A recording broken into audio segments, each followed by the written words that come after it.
get one of those.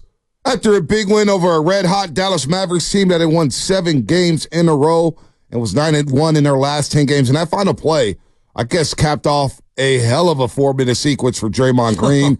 Defensively, great defense on Kyrie in the quarter. Didn't foul, stayed vertical. The block and the steals, one of the plays of the year for Draymond Green defensively for the Golden State Warriors. But a big win for them. They win their 5th game in a row. Andrew Wiggins did his thing. He's playing better. Chris Paul off the bench is playing better. And what do you know? The Splash Brothers go 10 of 34. 10 of 32 from the floor together, combined, I should say, for 27 points. And what do you know? The Warriors still get a win. As we say, good morning to everybody out there getting off their graveyard shift. Spinoni, Lubman, and you, Shasky. Big win for the Warriors last night. Starting to play better, but that was the one I think everybody's waiting for.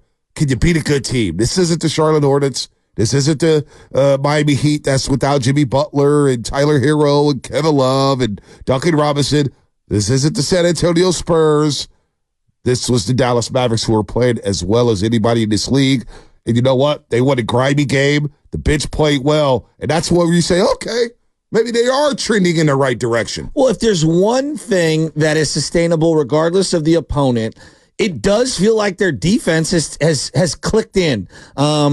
And I look at them holding all those opponents under 100 points during that road little record that they had rolling. And to hold that team down the way they did, I mean, look, holding Luka, what did you say to me in the green room? He had a triple-double in the bad game. That triple-double, he's spectacular. He's but there is something about him, you know, with Andrew Wiggins and Andrew Wiggins stepping his game up. I know I listened and I was watching. I had the Giants on my phone and I had the Warriors on the iPad. I was trying to be quiet and I put the headphones in and I was listening to you interview Chris Paul. And he said 2 things that were very, very powerful to me. The first one, we'll go to Draymond Green. He says one of the greatest defensive plays he's ever seen. Yeah. Now, I don't know if he was being hyperbolic in the moment or if he meant that sincerely. That was a hell of a play. I mean, sick block. Kyrie coming downhill. That was sick. Kyrie coming downhill. Dime to Gafford. Gafford's dunking everything. And Draymond gets the block, the steal, and a possession. I mean, wow. And it was unbelievable. And given the context of where we were in the game, like it was a huge moment in the game. Yep. And yes, to come away with the ball after the block, I mean, those are the things we talk about Bill Russell about. You know, when Bill Russell would block it back to himself so that his team could retain possession. The other thing he said, which is what you've been saying for weeks now, maybe even months, maybe even years, Andrew Wiggins needs to be aggressive. And Chris Paul just kept saying, I tell Andrew Wiggins every game, it's about you. You have to be aggressive. And I'm paraphrasing here. And I'm noticing, yes, they have a 5-game winning streak. And that's great. 4 of those games, I would say, have been really good Andrew Wiggins games.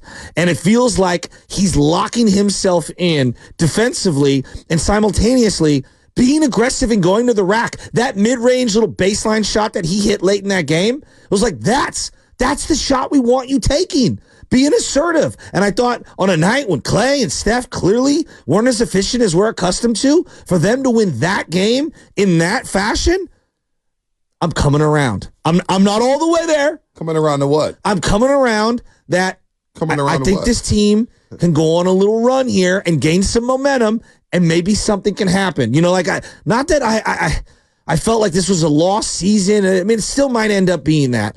But like I really didn't have a lot of faith in this team a week and a half ago, 2 weeks ago. And with the Kuminga news to go to the playoffs or to win around. There's the Houston portion. I'm just saying to make any damage. Any damage. Like for them to win multiple play-in games and then do something in the first round, it felt very far-fetched.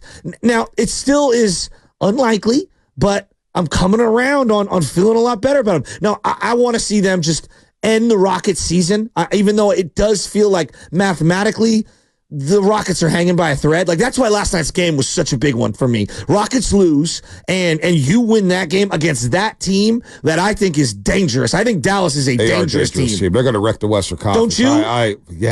I'm a big fan of the Dallas Luka and Kyrie, they just come at you in waves. Well, I didn't realize this, but historically, they're one of the highest scoring backcourts in NBA history. I didn't. History. They're number 2 all time in history in terms of a tandem in the backcourt. Wow. You see what they did last night.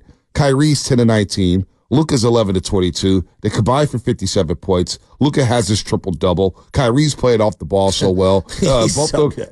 Kyrie goes 50% from the three-point line, 4 of 8. Luka Doncic is 5 of 11 from the three-point line. And look, man, those guys are dynamic. And Wiggins, look, here, get back to Wiggins. Yes.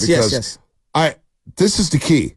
And what we saw 2 years ago, I didn't think was fluky when he became a two-way player. Okay. I thought when he first got traded here, boy, he can play the easiest basketball. He doesn't have to be the star, doesn't have to be the focal point. Steph Curry's got that. Klay Thompson's got that. Jordan Poole loves the limelight. Draymond Green's going to do his thing. Andrew Wiggins, just give us our 18. Give us some defense. And you know what? He did that a couple years ago to help them win a championship. And Andrew Wiggins has been trending up. Before he went away for personal reasons, and I know people scoff at this, but in those 16 games, he shoot 46% from three and 53% from the floor. But the thing that gets him aggressive, and Chris Paul mentioned it yesterday in the postgame shows, you mentioned Shasky, and he was mic'd up earlier this season, Chris Paul, telling Andrew Wiggins, when you want the ball, I'll give you the ball. Call for the ball, I will give it to you. And he needs to do that. Now, you notice in the third quarter when the Mavericks are on the 23-2 run, going like they scored the last 13 points in the first half, and then they overall go on a 23-2 run. They go up 8. You're thinking, I felt like I'd seen that before. Yeah, we had seen that. I felt movie, like I saw that episode before. But Andrew Wiggins in that third quarter turned back the clock on us.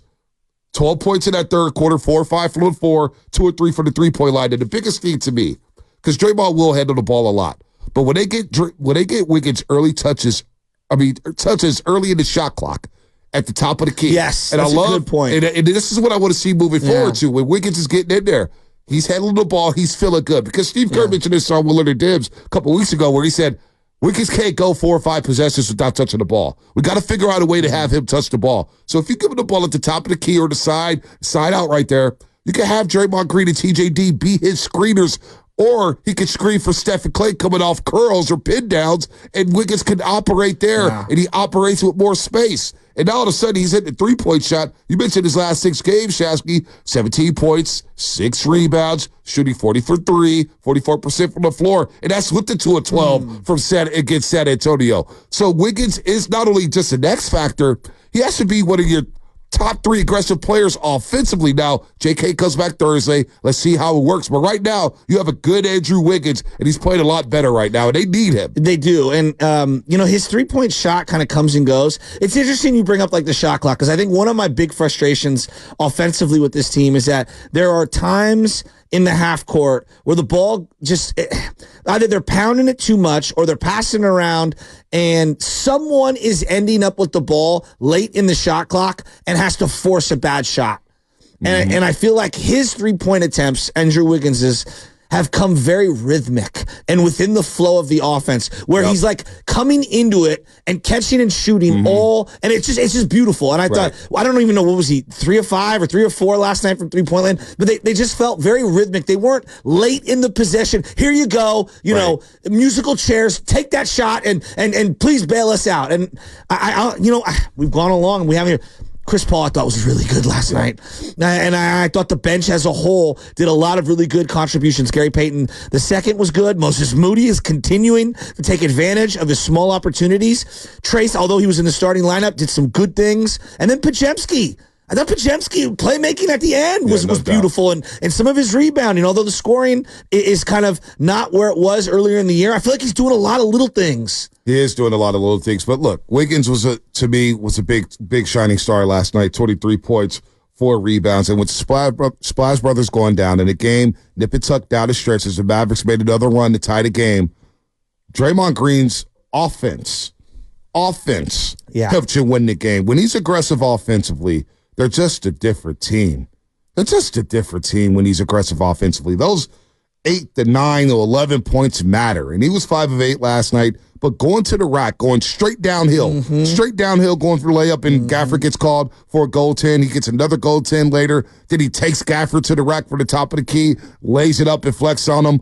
When he's aggressive offensively, Draymond, and this is back-to-back games here, and this is what's crazy about all the ejections and everything, that it's overshadowed a really good season on the floor for Draymond Green. Now, this time he frustrates us all, right, with the turnovers and whatnot, and the turnover bug was really looming large in the first quarter. But down the stretch, in 4 minutes time, with 4 minutes left, and it's winning time, and you got to play defense, and you got to be buttoned up, You got to give Draymond Green his props. Offensively and then defensively with the block on Gafford to recover when Kyrie's coming downhill to make that pass and to have the wherewithal to recover, block the shot, come up with the steal. Now, we've seen him multiple times stop 3-on-1 fast breaks by himself. Like, he doesn't panic in those situations.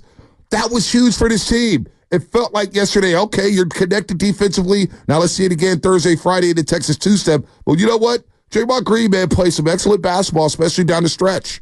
You know, I felt early in the game they were trying to blitz Steph Curry at the top of the key, and Draymond identified it, and he had that little and one to Kyrie, or Kyrie like bumped him as he went in, and it was like, okay, if that's how he's going to play tonight, then that's going to be really good for them. And him attacking the cup is absolutely exactly what the doctor ordered. That sequence, though, late in that game, I mean, that changed everything. Yeah, no, it won the game. And I thought later on the final possession, didn't foul there. How many times we seen him foul late in the game? I thought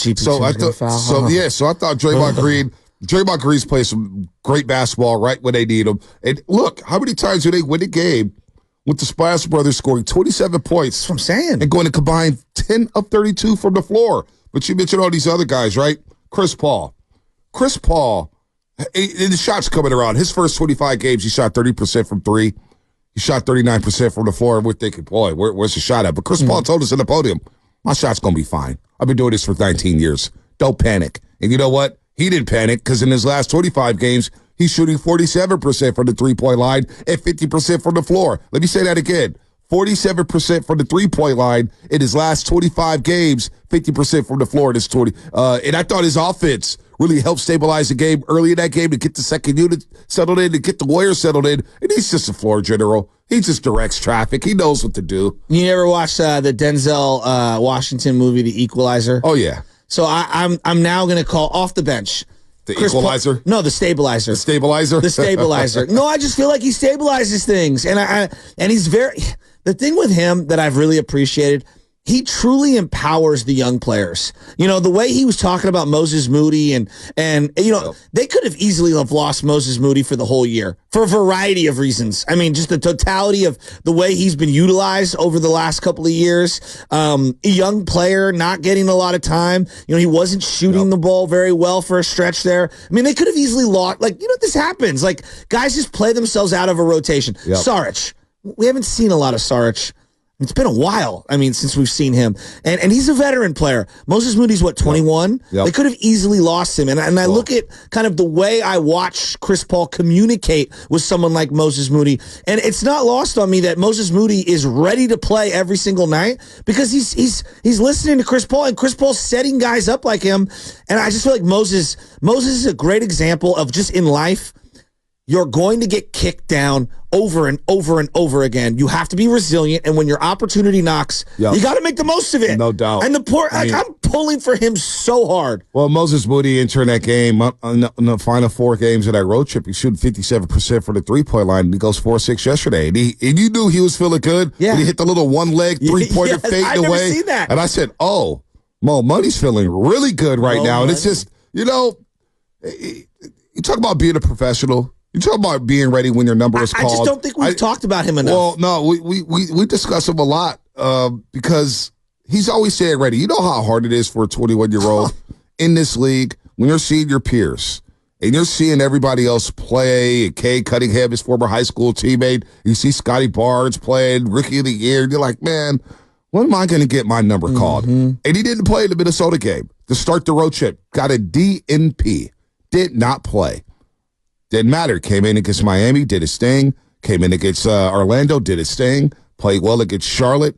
Continued against San Antonio. And all of a sudden, he carries that over against the Dallas Mavericks. And he's quietly has some big games against the Dallas Mavericks over the course of his career. I can remember a couple in the regular season where he had the big fourth quarter. Where'd he go? Like 6-6 or something from the three-point line, and 5-5 was stepped in and tipped the field goal. Moses Moody's professionalism. We all can learn something from Moses Moody on how to be a professional and how to be mature and how to be ready for your opportunity in dealing with adversity. So, look, man, 888-957-9570. Let's do a vibe check, Warrior fans. Vibe check. Where you at right now? Is that a win? Is that a win that has you sit back saying, maybe there is a chance they make a run here in the Western Conference. Now, again, they're still in 10th place. You got plenty of work to do. You're still in the 9-10 range. Ideally, you would like to move up to 7-8. It's still possible. However, I didn't anticipate Sacramento beating the Clippers last night. Clippers, something's amiss with the Clippers. They're struggling. The Suns are still there at 7. We'll see with them. We'll see with the LA Lakers. But right now, there's no doubt the Warriors are rounding back into form after going 14-4, having a little bump in the road, and now you won 5 games in a row, which matches or ties the season high for most games won in a row. So 888-957-9570, Dub Nation, where you at? Because it's a lot to feel good. Spice Birds didn't have their A game, yet it's still a game against one of the hottest teams in the NBA. Yeah, and I'm very encouraged with that. And I just think that the defensive effort, to me, is the carryover. As I look at, what has been the interlocking thing over the last 5 games, it's the defense. And I think that their effort level and staying in front of people, which has been a big problem for 2 years, has been significantly better. I also believe it coincides with Trace Jackson-Davis playing a lot more and Draymond Green playing a more pivotal role as their 5, because they're funneling guys to them. So I do think those things play a big part. I'm looking at Moses Moody's just game logs, just the game logs.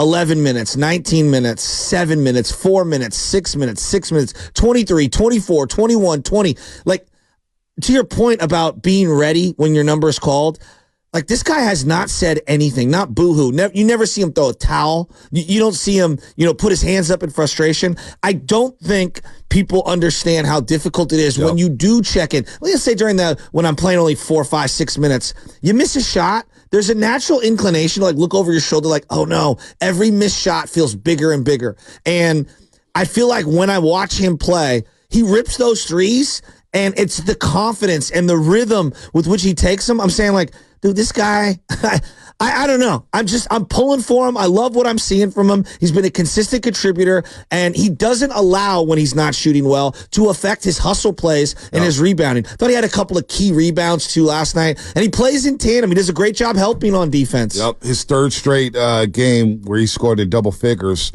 Defensively, he hustles. He dives on the floor. Moses Moody, good sign for him.